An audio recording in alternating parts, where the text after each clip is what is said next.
आज हम जानने वाले EQ इमोशनल कोशंट और IQ यानी इंटेलिजेंस कोशंट। तो इमोशनल यानी सफलता में आपको कोई भी सफलता पानी है तो 20% IQ होना चाहिए यानी इंटेलिजेंस कोशंट होना चाहिए और 80% सफलता में इमोशनल कोशंट होना चाहिए। प्रधानमंत्री, हमारे देश के जो प्रधानमंत्री है श्री नरेंद्र मोदी जी, इन्होंने एक लड़कों को यानी बच्चों को एक प्रोग्राम में गए थे जहां वो मंच पर थे और मंच पे एक लड़की ने उनको पूछा था कि इमोशनल कोशेंट और इंटेलिजेंट कोशेंट में इमोशनल कोशेंट को ज़्यादा महत्व क्यों दिया जाता है। बहुत सुंदर जवाब दिया था श्री नरेंद्र मोदी जी ने।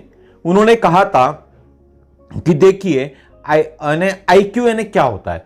जब एक छोटा बच्चा होता है, झोली में जब उसको सुलाते हैं, पालने में जब उसको सुलाते हैं तो उसके ऊपर में घंटी के समान आवाज करने वाला, टन टन आवाज करने वाला कोई खिलौना बांधा जाता है।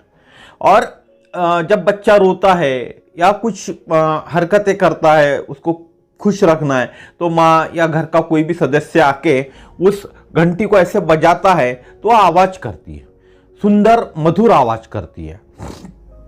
तो बच्चे का IQ जागृत हो जाता है। जब वो आवाज बंद हो जाता है, बच्चा अपना पैर उस घंटी तक, उस झूले में जो घंटी बांधी हुई है वहां तक पहुंचाने का प्रयत्न करता है ताकि वो घंटी बजा सके, क्योंकि उसने देखा था माँ ने कैसे हाथ से घंटी बजाई और वो कैसे बजने लगा, सुमधुर संगीत उससे आने लगा, जो संगीत उसके कानों को भा गया था। वो देख के उसका IQ जागृत हो जाता है और वो करने की कोशिश करता है, जिसके लिए वो अपना IQ लगाता है और पैर से, क्योंकि उसका हाथ तो नहीं पहुंच सकता, क्योंकि उठ तो नहीं सक रहा था ना, वो बच्चा है, तो वो पैर से पहुंचाने की कोशिश करता है। और बच्चे के साथ ही जुड़ा होता है EQ इमोशनल कोशेंट। तो बच्चा सोना है, बच्चे को सुलाना है, बच्चे को तब माँ क्या करती है, माँ को अपने काम निपटाना है, बच्चे को सुलाना है, क्योंकि बच्चा सोने के बाद ही माँ अपने ढंग से पूरे घर के काम निपटा सकती है। तो माँ क्या करती है, कुछ संगीत लगा देती है, टेप रिकॉर्डर लगा देती है। लोग कुछ बड़े बड़े संगीतकार जो होते हैं, अच्छे संगीत जो होते हैं, वो बच्चे को सुनाने के लिए लगा देती है ताकि बच्चा वो संगीत सुन के सो जाए। लेकिन होता क्या है, बच्चा वो संगीत सो के सुनता नहीं, उल्टा और रोना चालू करता है। माँ रोता है, बच्चा जोर जोर से रोना चालू करता है, माँ भागते हुए आती है, बच्चे को उठाती है, संगीत बंद करती है और अपने आवाज में लोरी गाना शुरू करती है। उस गाने में जब लोरी गाती है अपने आवाज में, तो वो मधुर हो या अच्छा भी नहीं लगता हो गाना, वरना संगीत सुनने को आवाज भी अच्छी नहीं हो, तो भी बच्चे का एक इमोशनल अटैचमेंट होता है माँ के साथ में, और वो माँ की लोरी, माँ के आवाज की लोरी सुनकर बच्चा सो जाता है। तो ये होता है इमोशनल कोशेंट। इसीलिए इमोशनल कोशेंट कोई भी सक्सेस पाने के लिए IQ से ज्यादा महत्व रखता है और इस पर रिसर्च भी हुए। तो आज हम बात करने वाले, वैसे तो EQ दुनिया का हर कोई बिजनेस, हर कोई काम, जो भी काम आप करते हो, यहां तक नौकरी भी करते हो, यहां तक घर के संबंध भी निभाते हो, तो भी EQ बहुत जरूरी है। लेकिन मैं इससे रिलेट करने वाला हूं हमारी इंडस्ट्री से। डायरेक्ट इंडस्ट्री में EQ कितना महत्व का है और EQ के साथ ही हम सफल हो सकते, सफलता के शिखर को अर्जित कर सकते। तो आप सभी लोगों का स्वागत है समीर देशकर एटॉमी एकेडमी नागपुर में। मेरा नाम है समीर शरद देशकर और जिस तरह से मैंने आपको प्रस्तावना बताई है उस तरह से आप समझ गए होंगे आज हम EQ के बारे में बात करने वाले, जिसको बोलते हैं इमोशनल कोशेंट के बारे में। तो इमोशनल इंटेलिजेंस, उसको सेकंड नाम इमोशनल इंटेलिजेंस भी बोलता है, emotional intelligence in business and leadership. What is the benefit of emotional intelligence in business and leadership? व्यापार और नेतृत्व में भावनात्मक बुद्धिमत्ता क्यों जरूरी होती है? इमोशनल इंटेलिजेंस मीन्स, हिंदी में बात करें तो भावनात्मक बुद्धिमत्ता। व्यापार और नेतृत्व में भावनात्मक बुद्धिमत्ता क्यों जरूरी होती है? नेतृत्व का मतलब यहां लीडरशिप होती है। जो लीडर एक बल्क कैटेगरी को चलाता है, इट मींस लोगों को चलाता है, वो लीडर होता है। ठीक है, हाल के दशकों में देखा गया है कि नेतृत्व की यानी लीडरशिप की परिभाषा बदल रही है और भावनात्मक बुद्धिमत्ता पर जोर दिया गया है। भावनात्मक बुद्धिमत्ता या हम इसे ईक्यू कहते हैं, वो काम और व्यक्तिगत जीवन में सफलता, प्रेरणा, सेहत पे जोर दिया जाता है। बड़े बड़े जो इंस्टीट्यूट्स होते हैं, बड़ी बड़ी जो कंपनीज होती है, उसके अंदर में अभी बदलाव हुआ है। पहले वो आईक्यू पे जोर देते थे, अभी वो ईक्यू पे जोर देते हैं, क्योंकि ईक्यू से काम, व्यक्तिगत जीवन में सफलता, प्रेरणा और सेहत पे ध्यान दिया जाता है। व्यवसाय में उच्च ईक्यू वाले यानी जिनकी इमोशनल क्वोशंट ज्यादा होता है वाले लोग विभिन्न लाभों का आनंद देने के कारण नियोक्ताओं के लिए प्रिय बन गए हैं। जो लोगों को नौकरी देते हैं उनका IEQ उच्च होता है, हाई IQ होता है उनका।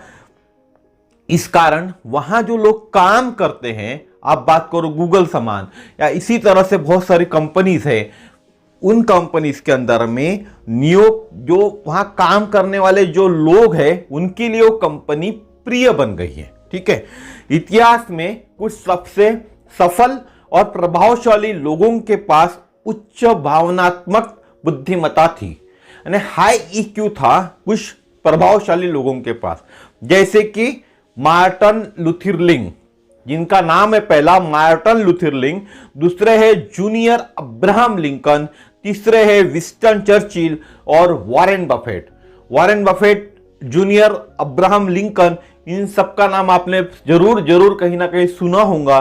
तो ये इतिहास के कुछ सबसे सफल और प्रभावशाली लोग हैं जिनके पास हाई क्वालिटी इमोशनल क्वोशंट था, इमोशनल इंटेलिजेंस था, जिसके कारण ये अपने जीवन में सफलता की शिखर पे पहुंच पाए।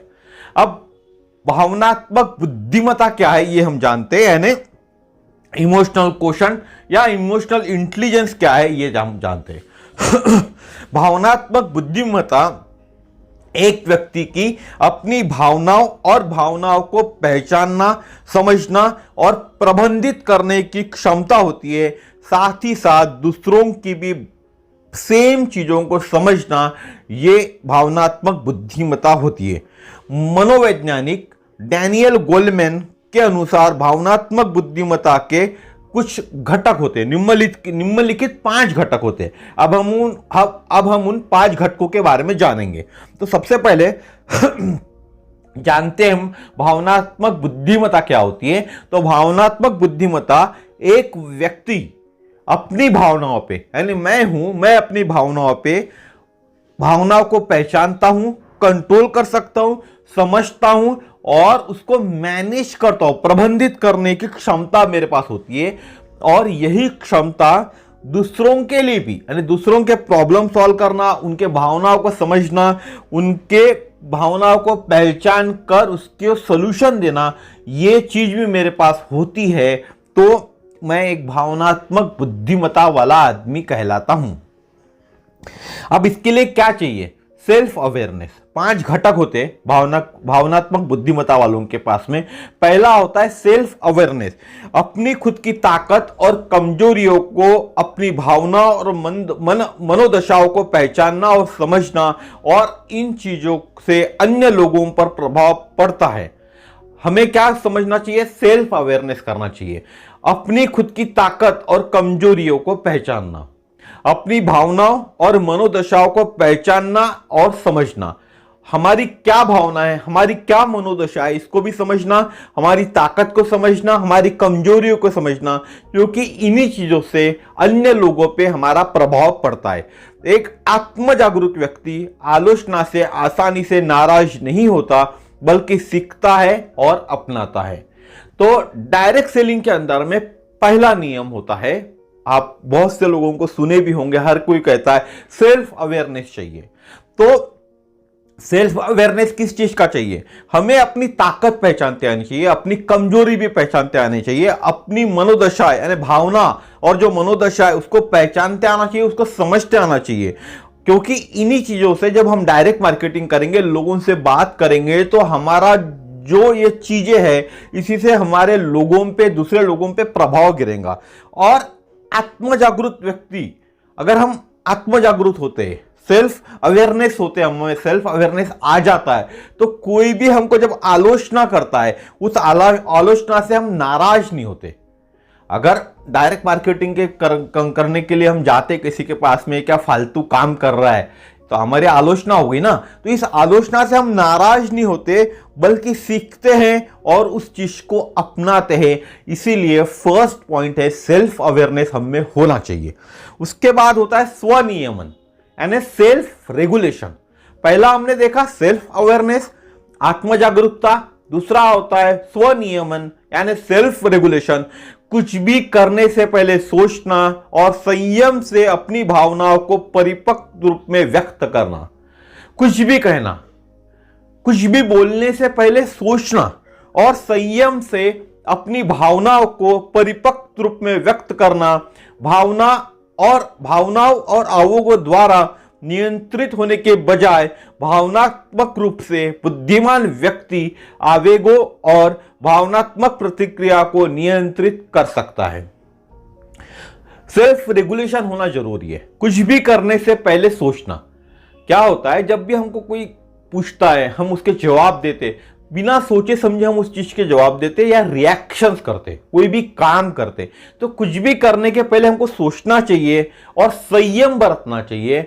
अपनी भावनाओं को परिपक्व रूप में व्यक्त करना चाहिए। हमारी जो भावना है उसको परिपक्व रूप में हमको व्यक्त करते आना चाहिए। अगर मैं मेरी टीम में बात करूं तो मेरे जो मेरे सीनियर है doctor Tiwari sir, Satish Tiwari sir, वो इसमें परिपक्व है। किसी चीज को किस तरह से भावनाओं को समझकर जवाब देते हो, उसमें बहुत ज्यादा उनमें खासियत बोलूंगा मैं, वो बहुत अच्छे से उस चीज का जवाब देते हैं और उन्हीं से मुझे बहुत चीजें सीखने को मिलती है कि इसको हम किस तरह से जवाब दे सकते हैं।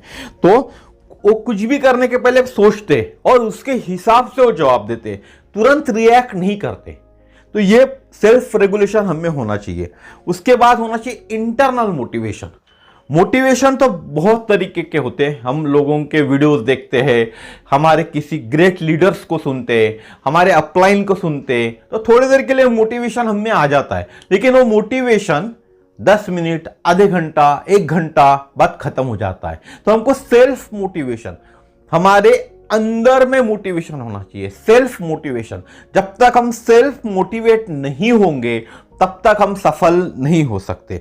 इसको कहते हैं आंतरिक प्रेरणा। सेल्फ मोटिवेशन यानी आंतरिक प्रेरणा, इंटरनल मोटिवेशन। उच्च ईक्यू वाले, उच्च इमोशनल कोशेंट वाले जो लोग होते हैं वो आत्म प्रेरित होते, सेल्फ इमोशनल होता है उनमें। धन, उपाधि, बाहरी प्रशंसा या सम्मान के बजाय आत्मविकास और आत्मसंतुष्टि के कारणों के लिए व्यक्तिगत लक्ष्यों का पीछा करते हैं। जो भी उच्च ईक्यू वाले लोग हैं, ठीक है, इमोशनल कोशेंट वाले, हाई इमोशनल कोशेंट वाले जो लोग हैं वो सेल्फ मोटिवेट होते हैं। उनको कोई मतलब नहीं है धन, किसी की उपाधि, कोई उपाधि यानी पोस्ट, पैसा, पोस्ट, लोगों की प्रशंसा, लोग कितनी प्रशंसा कर रहे या सम्मान कर रहे नहीं कर रहे, उसके बजाय उनको आत्मविकास, खुद का विकास और खुद की संतुष्टि के कारणों के लिए व्यक्तिगत लक्ष्यों का पीछा करते हैं। और हम डायरेक्ट मार्केटिंग के अंदर में सबसे बड़ी कमी यही है कि हम इंटरनल मोटिवेशन नहीं होते। हम लोगों को लगता है कि कोई हमारी प्रशंसा करे, हम कुछ भी काम करें तो हमको लगता है कि हमने ये काम किया, इसके लिए हमारी प्रशंसा होनी चाहिए। लेकिन इस प्रशंसा से कुछ हासिल नहीं होने वाला है। हमें इंटरनल मोटिवेशन होना चाहिए, क्योंकि जब आप इंटरनल मोटिवेट होंगे तो अपने आप सक्सेस आएंगी और वो सक्सेस आपको सब चीजें देंगी, धन भी देंगी, प्रशंसा भी देंगी। लेकिन पहले से हम कुछ पाने के पहले हम सोच रहे कि हमको लोगों ने प्रशंसा देनी चाहिए, लोगों ने हमारे गुणगान गाना चाहिए, तो ये पॉसिबल नहीं है। ठीक है। इसका मतलब यह हो सकता है कि उच्चतम भुगतान वाली नौकरी की तलाश करने के बजाय सच्चे जुनून वाले काम के कारण मानवीय कार्यों में शामिल होना। तो इंटरनल मोटिवेशन का काम यह भी हो सकता है कि बहुत बड़ी पैसे वाली नौकरी करने के बजाय खुद को जिस चीज में जुनून है, जो कार्य में अच्छा लगता है, मन में अच्छा लगता है जो कार्य, उस कार्य में खुद को झोंक देना और मानवीय कार्यों में शामिल होना, यानी समाज के कुछ कार्यों में शामिल होना। उसके बाद होता है सहानुभूति, एम्पैथी। उसके बाद चौथा होता है सहानुभूति, एम्पैथी। सहानुभूति में दूसरों की भावनाओं को पहचानना, समझना और महसूस करना शामिल है। सहानुभूति एक ऐसी चीज है कि हमको दूसरों की भावनाओं को पहचानते आना चाहिए, समझते आना चाहिए और महसूस भी करते आना चाहिए। सहानुभूति के विपरीत सहानुभूति में वास्तव में किसी अन्य व्यक्ति के भावनात्मक अनुभव को साझा करना शामिल है। सहानुभूति के विपरीत, अरे सहानुभूति के उलट बात करें तो सहानुभूति में वास्तव में किसी अन्य व्यक्ति के भावनात्मक अनुभव को साझा करना भी शामिल है। यानी हम किसी से बात कर रहे, भावनात्मक तरीके से हम जुड़े, तो उसकी भावना क्या है सामने वाले की, वो समझ के हमको उसको साझा करते हुए भी आना चाहिए। इसका एक उदाहरण है, जब कोई मित्र परिवार से किसी सदस्य को खो देता है। हमारा कोई मित्र परिवार है और वो सदस्य उसके मैंने परिवार के सदस्य को खो देता है, तो सहानुभूति फूल और आलिंगन होती है। यानी हम उसको गले लगाकर, सहलाकर और पीठ थोप कर उसको सहानुभूति दे सकते हैं। इसको कहते हैं एम्पैथी, सहानुभूति। इस तरह से हम सहानुभूति जता सकते और ये हमको सहानुभूति जताते आनी चाहिए। सहानुभूति उस मित्र के साथ आंसू बहाना और समाज के डर से नहीं, बल्कि वास्तव में उनकी भावनाओं को महसूस करने के कारण होती है। ये सहानुभूति हमको दिखावा करके नहीं आना चाहिए।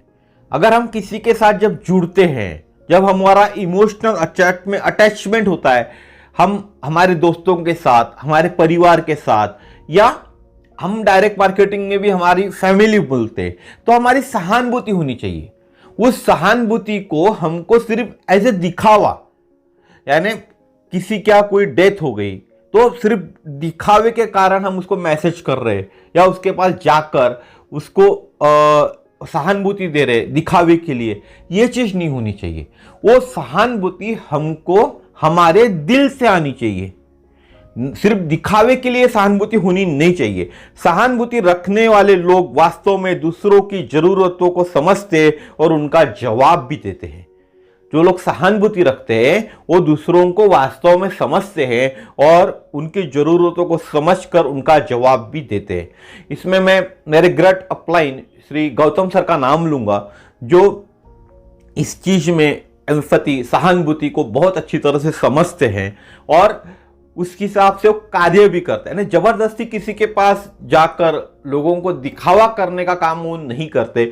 ये मैं बहुत अच्छी से जानता हूं, इसलिए कि कम से कम 1-1.5 साल से मैं उनसे जुड़ा हूं और 1.5 साल के अंदर में जितनी भी बार मेरी उनसे बात हुई है या मेरे घर में भी कोई प्रसंग हुआ है, उस प्रसंग में वो आए हुए और उन्होंने सहानुभूति भी दी हुई है, तो मैं अच्छे से जानता हूं गौतम सर को। तो गौतम सर इस मामले में 100% फिट बैठते हैं। रॉबर्ट एन कैनेडी एक अत्याधुनिक सहानुभूतिपूर्ण नेता का एक उदाहरण है। अगर हम एग्जाम्पल देखा जाए एम्पैथी का, तो रॉबर्ट एन कैनेडी एक अत्याधुनिक सहानुभूतिपूर्ण नेता का एक उदाहरण है, जिसे अफ्रीकी अमेरिकियों के पीड़ा से अवगत कराया गया था। वह इतने प्रभावित हुए कि उन्होंने अपनी राजनीतिक प्राथमिकताओं को उनकी जरूरतों को पूरा करने के लिए स्थानांतरित कर दिया। यानी सहानुभूति किस तरह से होना चाहिए, देखिए रॉबर्ट एफ कैनेडी एक राजनेता थे। उन्होंने क्या किया, अफ्रीकी के जो अमेरिकी जो थे उनके पीड़ा से उनको अवगत कराया गया। जब उनके पीड़ा से अवगत हुए तो वो इतना प्रभावित हुए कि उन्होंने अपनी राजनीति की जो भी प्राथमिकता थी वो उनके जरूरतों को पूरा करने के लिए स्थानांतरित उन्होंने कर दिया। ये होती है सहानुभूति, इसको दिखावा नहीं कहते। नहीं तो बहुत से लोग, आपके परिचय के दोस्त, आपके दोस्त, आपके जान पहचान वाले सिर्फ सहानुभूति के नाम से दिखावा करते हैं। लेकिन डायरेक्ट सेलिंग के अंदर में अगर आप किसी से जुड़ते हो तो ये सहानुभूति दिखावे की नहीं होती, ये दिल से होती है। दिल से लोग आपको सहानुभूति देते हैं, दिल से आपके साथ जुड़ते हैं। उसके बाद होता है पीपल स्किल्स, यानी लोगों के कौशल्य। पांचवा होता है लोगों के कौशल्य। भावनात्मक रूप से बुद्धिमान लोग आसानी से दूसरों के साथ विश्वास और सम्मान का निर्माण करते हैं। भावनात्मक रूप से बुद्धिमान लोग यानी जिनका ईक्यू अच्छा होता है, वो लोग आसानी से दूसरों के साथ विश्वास और सम्मान निर्माण करते हैं। वे रिश्तों को प्रबंधित करने और नेटवर्क बनाने में अच्छे होते हैं और वे सत्ता, संघर्ष और धोखे से बचते हैं। ईक्यू के पहले 4 घटकों के उनके उच्च स्तर, गहरे बंधन और वास्तविक गैर प्रतिस्पर्धी मित्रता बनाते हैं। इसको मैं पीपल स्किल के बारे में बात करूं तो ये मेरे जीवन से भी जुड़ता है। मैं आज तक जहां भी नौकरी किया हूं, जहां मेरी टीम होती थी नौकरी के अंदर में, हर किसी के साथ में मेरे संबंध इसी तरह से बने हुए। मैं उन लोगों से उनके भावनात्मक रूप से जुड़ा हूं, क्योंकि आपने यहां देखा कि भावनात्मक रूप से बुद्धिमान लोग आसानी से दूसरों के साथ विश्वास और सम्मान का निर्माण करते हैं। मैंने कभी भी मेरे टीम के साथ हमेशा मैंने कभी ये नहीं सोचा था कि मैं उनका बॉस हूं। एज ए बॉस करके मैं कभी भी उनसे बिहेव नहीं करता था, बिहेवियर उनका नहीं था मेरा। जहां गलती होती थी वहां हमेशा मैं डांटता था। इसीलिए आज भी मेरे रिलेशंस मेरे टीम मेंबर से, इट मीन्स मेरी जो एग्जिस्टिंग कंपनी के जितने भी लोग थे, उन सब लोगों से मेरा आज भी जुड़ा हुआ। आज भी लोग मुझे जानते हैं, आज भी लोग मेरे से प्यार करते हैं, आज भी लोग मेरे से बात करते हैं। तो ये पीपल स्किल थी, जो कौशल्य था लोगों के कौशल्य। ये कौशल्य मेरे अंदर अभी भी है और आगे भी रहेगा। तो इसको क्या करते हैं, नेटवर्क बनाने में अच्छे होते और वे सत्ता, संघर्ष और धोखे से बचते। इसी कारण मैं जिस कंपनीज में था पहले, वहां बहुत सारे धोखे भी होते थे। उस धोखे से मैं हमेशा बचते आया हूं। और ईक्यू के पहले 4 घटकों के उनके उच्च स्तर, गहरे बंधन और वास्तविक गैर प्रतिस्पर्धी मित्रता बनाते। इसी कारण मेरे जो प्रतिस्पर्धी थे, जो गैर प्रतिस्पर्धी मित्रता बनाते हैं, यानी इसलिए मेरे पास कोई ऐसा, जिस कंपनीज में मैं काम करता था उसमें मेरी ऐसा किसी के साथ दुरावा नहीं बोल सकता मैं, या किसी के साथ दुश्मनी मेरी पैदा नहीं हुई थी। व्यापार में भावनात्मक बुद्धिमत्ता क्यों महत्वपूर्ण है, उसके बाद देखते हैं हम व्यापार में भावनात्मक बुद्धिमत्ता क्यों महत्वपूर्ण है। 5 पॉइंट हमने देख लिए। 5 पॉइंट फिर से एक बार दोहरा देता हूं मैं आपको। पहला होता है सेल्फ अवेयरनेस होना चाहिए, सेल्फ रेगुलेशन होना चाहिए, इंटरनल मोटिवेशन होना चाहिए, एम्पैथी होनी चाहिए, पीपल स्किल्स होनी चाहिए। ये 5 पॉइंट ईक्यू में जरूरी है, क्योंकि उसी के कारण हम सफलता के शिखर पे पहुंच सकते हैं। अब व्यापार, बिजनेस में भावनात्मक बुद्धिमत्ता क्यों महत्वपूर्ण है। एक अध्ययन हुआ था जिसमें 2600 से अधिक हायरिंग मैनेजर शामिल थे। एक अध्ययन हुआ था, एक स्टडी हुई थी जिसमें से 2600 से अधिक हायरिंग मैनेजर थे। 71% लोगों ने कहा कि वे उच्च आईक्यू से ज्यादा उच्च ईक्यू को महत्व देते हैं। जो हायरिंग मैनेजर थे उनको पूछा गया था कि आप किसी को भी रिक्रूट करने के पहले किन लोगों को महत्व ज्यादा देते हैं, तो उन्होंने जवाब दिया था जिनका ईक्यू ज्यादा है। जिनका ईक्यू ज्यादा है, इमोशनल क्वोशेंट जिसको कहते हैं, उनको हम हायरिंग के लिए महत्व देते हैं। ठीक है। जब उनसे पूछा गया क्यों उन्होंने इस तरह से लोगों को महत्व दिया, हाई ईक्यू वाले लोगों को महत्व दिया, तो कुछ कारणों का उन्होंने हवाला दिया। पहला कारण उन्होंने बताया कि उच्च ईक्यू कर्मचारी दबाव में शांत रहने में बेहतर होते हैं। जिनका इमोशनल क्वोशेंट अच्छा होता है, हाई होता है, वो कर्मचारी दबाव में शांत रहने में बेहतर होते हैं। और डायरेक्ट सेलिंग के अंदर भी हाई IQ वाले लोग हमको इसलिए चाहिए कि हमारे पर भी प्रेशर बहुत होता है डायरेक्ट सेलिंग के अंदर में, तो हमको शांत रहकर काम करते आना चाहिए। इसीलिए EQ डायरेक्ट सेलिंग में भी जरूरी है। वे जितनी बार बोलते हैं उतनी बार या अधिक बार सुनते हैं। डायरेक्ट सेलिंग में भी ये कहा गया है कि सबसे पहले आपको सुनना है। हाई IQ वालों की एक खासियत होती है कि वो जितने बार बोलते हैं उतनी बार या अधिक बार सुनते हैं। तो हमको भी डायरेक्ट सेलिंग में यही करते आना चाहिए, जितनी बार हम बोलते हैं उससे ज्यादा बार हमको सुनते आना चाहिए। लोगों की बातें हमको सुनते आना चाहिए। हम बीच में बातों को काट देते हैं, ये चीज हमको नहीं करना है। ये चीज को हमको सुधार करना होगा। वे उदाहरण के द्वारा नेतृत्व करते हैं। डायरेक्ट सेलिंग के अंदर भी हाई IQ वाले एक एग्जाम्पल के द्वारा नेतृत्व करते हैं। डायरेक्ट सेलिंग के अंदर भी हमको एग्जाम्पल के द्वारा ही हम नेतृत्व कर सकते हैं, एक लीडर बन सकते हैं। और एग्जाम्पल हमको खुद बनाने होंगे। बहुत सारे चीजों के एग्जाम्पल्स है हमारे पास, उन्हीं एग्जाम्पल को बताकर हम एक नेतृत्व बना सकते हैं। खुद के एग्जाम्पल्स, लोगों के एग्जाम्पल देके हम लीडरशिप पैदा नहीं कर सकते। खुद के एग्जाम्पल्स देके हम लीडरशिप पैदा कर सकते हैं। वे अधिक सोच समझकर व्यावसायिक निर्णय लेते हैं। हाई IQ वाले लोग जो होते हैं वो सोच समझकर व्यावसायिक निर्णय लेते हैं। डायरेक्ट सेलिंग में जब हम आए हैं तो हम भी सोच समझकर, एक ज्यादा सोच समझकर हम इससे बिजनेस के अंदर आए हुए।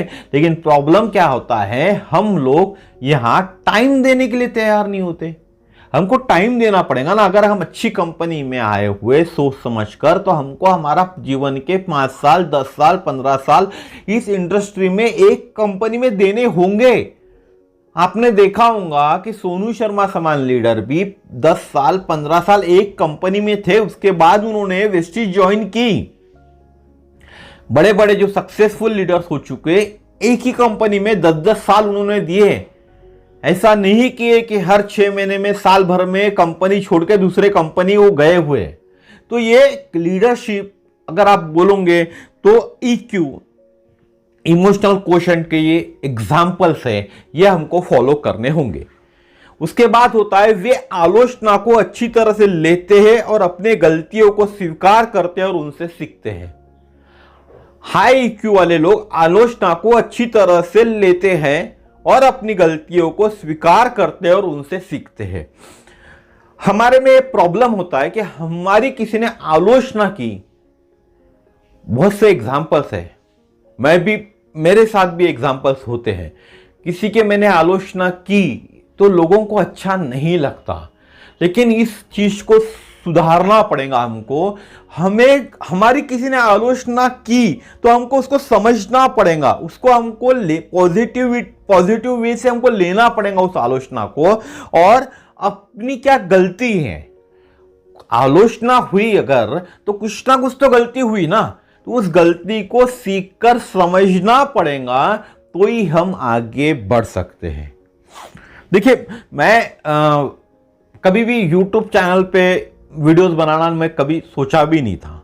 लेकिन क्या हुआ कि मैं जब बीच बीच में प्रोग्राम्स लेता था, यानी प्रोग्राम्स इट मीन्स मैं हमारे जूम मीटिंग कंडक्ट करता था, तो बहुत से लोगों को बुरा भी लगता था मेरे बोलने से। वो मैं बोल देता था, मेरे एक्चुअली स्वभाव है कि मैं डायरेक्ट बोल देता हूँ, तो बहुत से लोगों को बुरा लगता था। उस बुराई के कारण मैंने फिर बोलना ही बंद कर दिया था। मैंने सोचा नहीं यार, लोगों को बुरा लगता है तो अपने को नहीं बोलना चाहिए। लेकिन अगर मैं बोलूं या और कोई बोले, कोई भी बोले, आपके सीनियर्स बोले, आपके जूनियर्स बोले, तो आपको उस आलोचना को समझते आना चाहिए। अगर कोई आलोचना कर रहा है तो उसके पीछे कुछ ना कुछ कारण होगा, कोई ना कोई गलती होगी। उस गलती को आपको ढूंढना होगा। उसको ढूंढ के आप अपने आप को ठीक कर सकते हो, अपने आप को बेहतर कर सकते हो। ये मैं खुले से आज इसीलिए बोल पाया हूं, और इसी कारण मैंने YouTube पे अपना खुद का चैनल बनाया। ठीक है, उसके बाद होती है अपनी भावनात्मक बुद्धिमत्ता को कैसे बढ़ाएं। अब बहुत से लोगों का सवाल होगा कि हम हमारे इमोशनल क्वोशेंट को कैसे बढ़ाएं, भावनात्मक बुद्धिमत्ता, इमोशनल इंटेलिजेंस को कैसे बढ़ाएं। तो सौभाग्य से मानवता के लिए अभ्यास के माध्यम से भावनात्मक बुद्धिमत्ता को बढ़ाने के तरीके हैं। हम मानव हैं, हम कोई जानवर नहीं है। भगवान ने हमको मानव बनाया हुआ, एक दिमाग दिया हुआ है सोचने के लिए।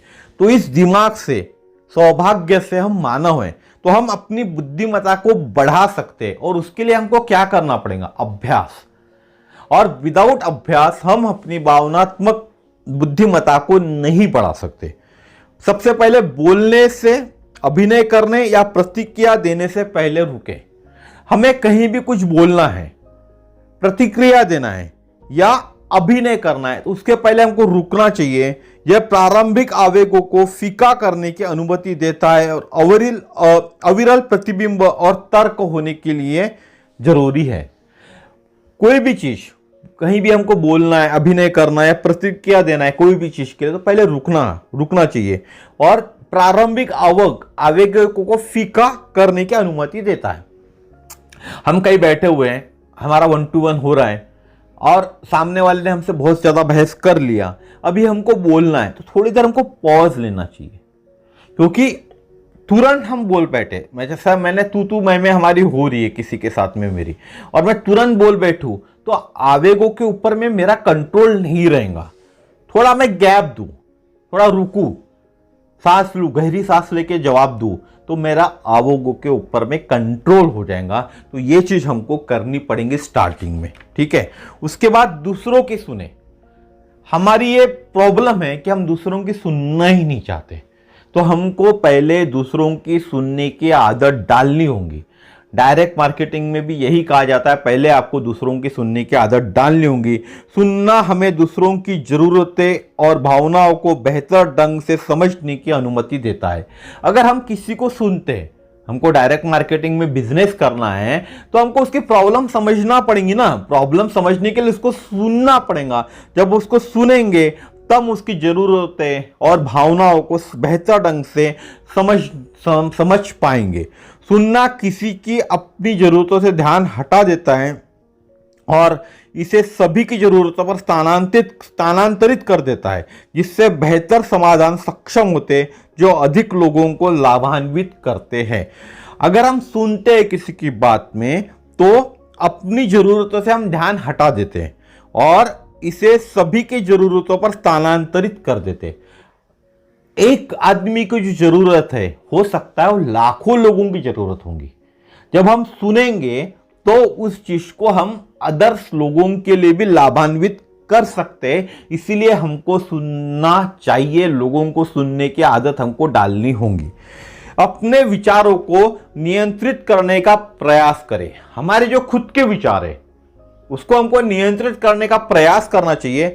हमारे साथ क्या होता है, या एक पल में हम जो भावनाओं को महसूस करते हैं उसे हम नियंत्रित नहीं कर सकते, लेकिन हम नियंत्रित कर सकते कि अगर हम अपने विचारों को निर्देशित करने का अभ्यास करते हैं तो हम उन पर कैसे प्रतिक्रिया देते हैं। कुछ नकारात्मक होने पर खुद को या किसी अन्य व्यक्ति को दोष देने के बजाय वैकल्पिक स्पष्टीकरण पर विचार करें, तो हो सकता है कि इस तरह की घटना के लिए परिस्थितियों का परिणाम कई संयुक्त कारक से हुआ हो, जिसका कंट्रोल किसी एक व्यक्ति के नियंत्रण के बाहर था। हम कोई घटना होती है तो हम क्या करते हैं, अपने विचारों को हम नियंत्रित करते नहीं है। नियंत्रित करने का हमको प्रयास करने चाहिए, क्योंकि कहीं कहीं घटना हो गई, कोई भी घटना होगी, नॉर्मल कोई भी घटना हो जाती है, तो हम तुरंत प्रतिक्रिया दे बैठते हैं कि ये इसके कारण हुआ। एक नॉर्मल बात करूं, रास्ते में कोई एक्सीडेंट हो जाता है तो हम दोष देते हैं पुलिस को, ठीक है। हम बोलते पुलिस जरूरत टाइम पे नहीं पहुंची, लेकिन उस चीज पे हो सकता है उस वक्त पुलिस का भी कंट्रोल नहीं होगा, तो हम किसी को दोषारोपण नहीं दे सकते। हमको हमारे विचारों को नियंत्रित करने की जरूरत है। इसी तरह से डायरेक्ट सेलिंग इंडस्ट्री के अंदर में जब हमारे डाउनलाइन में लोग जुड़ते हैं, नहीं जोड़ पा रहा है कोई आदमी, बात नहीं कर पा रहा है, हो सकता है उसका उस चीज पे कंट्रोल नहीं होगा, जो चीजें उसको बता नहीं है लोगों को, उस चीज पे उसका कंट्रोल जब तक नहीं आएगा तब तक वो टीम जोड़ नहीं पाएगा। तो इस चीज को हमको समझना होगा और हमको अपने विचारों को नियंत्रित करना होगा। हम अपने विचार नियंत्रित नहीं करते, उस आदमी को हम छोड़ देते हैं। हमारे डाउनलाइन में अगर 10 आदमी है, 10 में से अगर 2 लोग काम कर रहे हैं तो हम 2 लोगों के ऊपर ही फोकस करते हैं। 8 लोगों को हम इसलिए छोड़ देते हैं क्योंकि वो टीम बनाने में सक्षम नहीं है। लेकिन टीम बनाने में सक्षम क्यों नहीं है, जिसके ऊपर हम ध्यान नहीं देते, हो सकता है उस चीज पे उनका कंट्रोल नहीं होगा। और कंट्रोल क्यों नहीं है ये हमको सोचना पड़ेगा, समझना पड़ेगा, उसके ऊपर उपाय हमको निकालने पड़ेंगे। दूसरों की स्तुति करो। हर आदमी को हमको स्तुति करते आना चाहिए, यह चीज हम नहीं करते। किसी ने कुछ कहा तो उसकी स्तुति करते हमको आना चाहिए। दूसरों की स्तुति करो। आदतन दूसरों की प्रशंसा करने आपके मस्तिष्क को दूसरों में अच्छाई पर ध्यान केंद्रित करने के लिए प्रशिक्षित करता है। इसमें मैं मेरे दोनों बच्चों को बहुत अच्छा बोलूंगा इसमें स्तुति करने के लिए कि उनके माँ ने कुछ भी बनाया तो पहले वो स्तुति करते बहुत अच्छा बनाया। या उनकी माँ नॉर्मल तैयार भी होती है, सादा ड्रेस भी पहनी है तो भी बोलते बहुत अच्छी दिखती है। ये स्तुति तो मैं कभी करता नहीं, इसको मेरे को सुधार करना पड़ेगा। लेकिन मेरे दोनों बच्चे इस स्तुति प्रशंसा के हकदार है कि वो हमेशा उनके माँ की स्तुति करते हैं। खाना कैसे बना, पहला रिएक्शन मेरे बच्चों से आता है, तुरंत बिना पूछे वो रिएक्ट करते हैं। यहां तक कि नॉर्मल ड्रेस भी पहनती है, साड़ी भी कोई पहनी कहीं बाहर जाने के लिए, रोज के कपड़े भी पहनती है घर के, तो भी बोलते हैं माँ आप बहुत अच्छी दिख रही है। तो ये स्तुति मेरे बच्चों से मुझे प्रेरणा देती है और मुझे सीखना चाहिए मेरे बच्चों से, ये चीज मेरे में नहीं है। तो ये स्तुति करना, दूसरों की स्तुति करना आपको आना चाहिए। आदतन दूसरों की प्रशंसा करना आपके मस्तिष्क को दूसरों में अच्छाई पर ध्यान केंद्रित करने के लिए प्रशिक्षित करता है। अगर आप किसी की स्तुति करते हो तो दूसरों की प्रशंसा करना हमारे मस्तिष्क को दूसरों में अच्छाई के ऊपर ध्यान केंद्रित करने के लिए आपको प्रशिक्षित करता है, जो सहानुभूति को प्रोत्साहित करता है और लोगों को जरूरतें और प्रेरणाओं के गहरी समझ की अनुमति देता है। हम किसी की स्तुति करते हैं तो वो एक प्रोत्साहन देता है, सहानुभूति से प्रोत्साहित होता है सामने वाला व्यक्ति और जरूरतें और प्रेरणाओं की गहरी समझ की अनुमति देता है। प्रशंसा कठिन मुद्दों पर विचारशील चर्चा के लिए भी मंच तैयार करती है। अगर कोई कठिन विषय है उस विषय पे भी प्रशंसा कठिन मुद्दों पर विचारशील चर्चा के लिए मंच तैयार करती है, क्योंकि ये रक्षात्मकता को कम करती है और विचारों का विरोध करने के लिए खुलेपन से प्रोत्साहित करती है।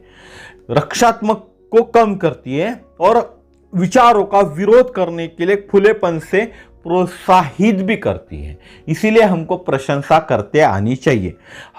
हमारे टीम में भी बहुत से प्रोग्राम्स होते हैं, लोग अच्छी अच्छी जानकारी देते हैं, लेकिन हम प्रशंसा नहीं करते।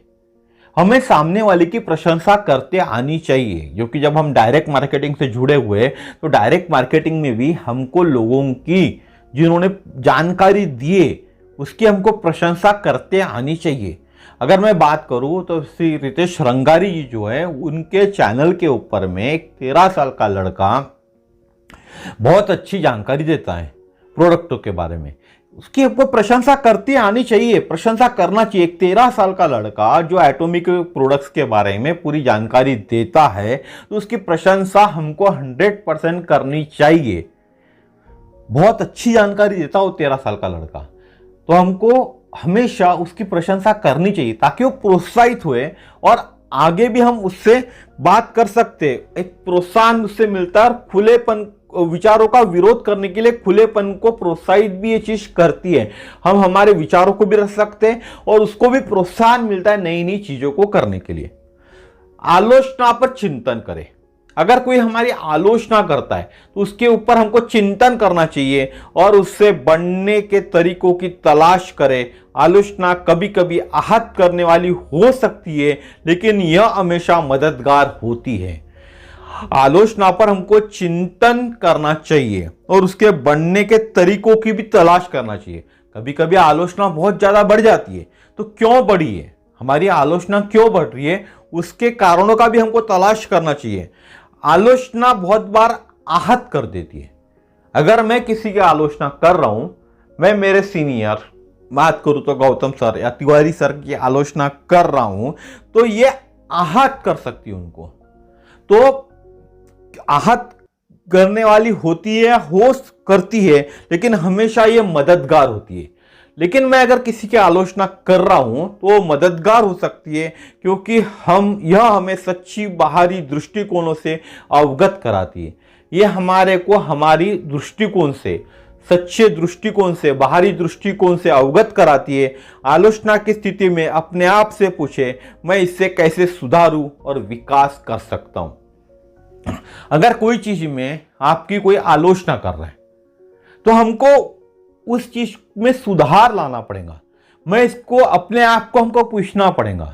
अगर मैं बहुत ज्यादा बड़बड़ करता हूं, बेकार की बड़बड़ करता हूं, जिस बड़बड़ से कोई निष्कर्ष ही नहीं निकल सकता, तो उसके ऊपर में मैं कैसे सुधार करूं, कैसे विकास करूं, यह मुझे अपने आप को सोचना पड़ेगा। आखिरी चीज, 2-3 चीजें और बची हुई। एक्चुअली वीडियो बहुत लंबा हो गया, तो भी खत्म करते हुए जाऊंगा, थोड़ा सा लंबा हो जाएगा आज का वीडियो। बॉडी लैंग्वेज पर ध्यान दें। अधिकांश संचार गैर मौखिक है। यदि आप केवल अपने कानों से सुनते हैं और इस बात से चूक सकते हैं कि कोई व्यक्ति वास्तव में कैसा महसूस करता है, और यहां तक कि उनकी मदद करने के प्रयासों को भी गलत सूचना दी जाएंगी। अपने बॉडी लैंग्वेज पे हमको हमेशा ध्यान देना चाहिए। अधिकांश संचार गैर मौखिक है। अधिकांश जो संचार होते हैं वो गैर मौखिक होते हैं। यदि आप केवल अपने कानों से सुनते हैं, सामने वाले की बॉडी लैंग्वेज हमको सुनना चाहिए, ठीक है। गैर मौखिक होते हैं, अधिकांश संचार जितने भी होते हैं गैर मौखिक होते हैं।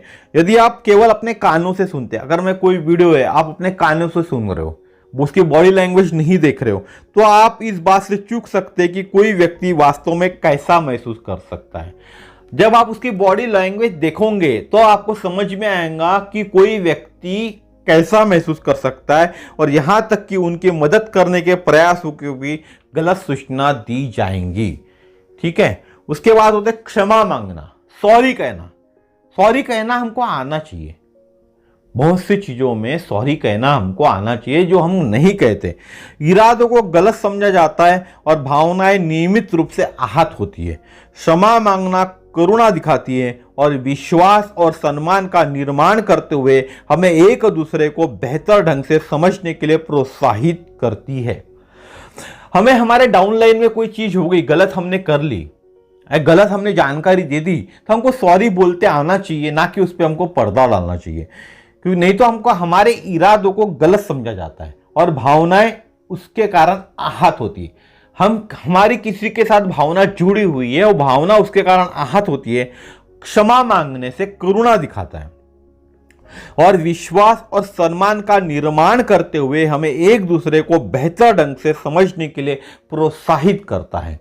और सॉरी बोलने से हमको विश्वास निर्माण होता है, एक सम्मान निर्माण होता है, और एक दूसरे को हम बेहतर ढंग से समझने के लिए प्रोत्साहित कर सकते हैं। दूसरे व्यक्ति के दृष्टिकोण से देखने का प्रयास करें। हम किसी व्यक्ति से मिले हैं, हमने कोई चीज उसको बोली, तो उसके दृष्टिकोण से भी उस चीज को हमको देखते आना चाहिए।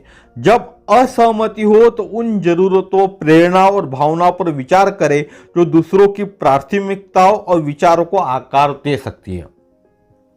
हमने हमारी कोई प्रोडक्ट की जानकारी किसी को दी, हमारी उसके साथ असहमति हो गई, यानी सामने वाला उस चीज से असहमत है, तो उसकी जरूरत, सामने वाले की जरूरत, उसकी क्या प्रेरणा है, उसकी क्या भावना है, उसको भी हमको विचार में रखना चाहिए, जो दूसरों की प्राथमिकताओं और विचारों को आकार दे सकती है। हम उसकी प्राथमिकताओं और विचारों को आकार दे सकते हैं, उनके विचारों के पीछे का कारण पूछे और उन्हें वास्तव में समझने की कोशिश करें। शायद तब आम जमीन मिल जाएंगी, यानी तब हमको उसका सोल्यूशन मिल जाएगा। आम जमीन मिल जाएंगे, इट मीन्स उसका सोल्यूशन मिल जाएगा। जब हम उनके विचार जानेंगे, उसको उनके पीछे का कारण पूछेंगे। अगर हम किसी को बोलते हैं, भाई वो बोलता है कि एक टूथपेस्ट अच्छी नहीं है, एक विश का मैं रिसेंट वाला उदाहरण दूं आपको, तो एक जन ने मुझे बोला कि नीम होती है, नीम से जो नीम की लकड़ी होती है, उससे टूथपेस्ट अगर करो, दांत घसो तो कोई भी बीमारी नहीं होती। मैंने बोला बिल्कुल सही बात है सर, कोई बीमारी नहीं होती। बहुत देर हम ऐसी बातचीत हुई, मैंने पूछा उसको, सर क्या नीम से जो टूथपेस्ट करते हैं, दांत घसते, उनको कैंसर नहीं होता क्या? उन्होंने बोला नहीं होता है, सबसे ज्यादा कैंसर उन्हीं को होता है क्योंकि वो लोग तंबाकू खाते हैं। तो इस तरह से हम लोगों से बात करके हमको उनको समझना पड़ेगा, तभी हम उनके चीज का सॉल्यूशन हमको दे सकते हैं। अपनी भावनाओं को संचार करें। जब आप नाराज या परेशान होते तो आपत्तिजनक पक्ष से शांत, गैर धमकी वाले तरीके से संवाद करें, ताकि हर कोई आपसी समझ हासिल कर सके और भविष्य की समस्याओं से बच सके। हमको अपनी भावनाओं को संचार करते आना चाहिए। जब आप नाराज हो या परेशान होते हो तो आपत्तिजनक पक्ष से, यानी सामने वाला कोई आप पे आपत्ति कर रहा है, तो उससे शांत, गैर धमकी देने वाले तरीके से हमको बातचीत करते आना चाहिए, ताकि हर कोई आपसी समझ हासिल कर सके और भविष्य की समस्याओं से बच सके। व्यापार और नेतृत्व में यह स्पष्ट है कि भावनात्मक बुद्धिमत्ता इतनी महत्वपूर्ण क्यों है। जिस तेजी से विविधतापूर्ण दुनिया में हम रहते हैं, उसमें EQ बहुत ही भिन्न परिस्थितियों और जरूरतों के लोगों को सामाजिक और आर्थिक समाधान प्रदान करने के लिए एक आवश्यक उपकरण है।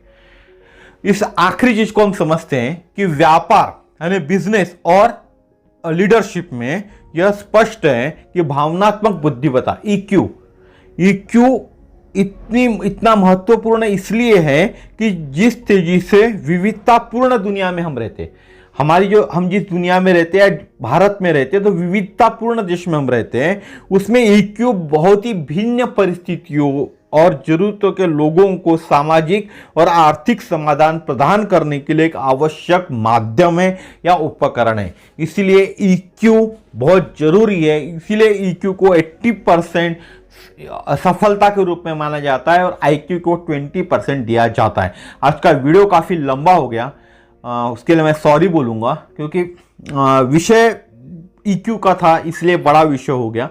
एक ही वीडियो में मैंने पूरा कंप्लीट करने की उसके लिए कोशिश की, इसीलिए वीडियो मेरा काफ़ी लंबा हो गया। तो जाते जाते मेरा नाम बोलूंगा, समीर शरद देशकर। मेरा नंबर है 9325398926। इस वीडियो को आप लाइक कीजिए, शेयर कीजिए, चैनल को शेयर कीजिए, ताकि लोगों को इसी तरह से नई नई जानकारी मिल पाए। Thank you very much. फिर मिलेंगे इसी तरह के नेक्स्ट वीडियो में। धन्यवाद, नमस्कार।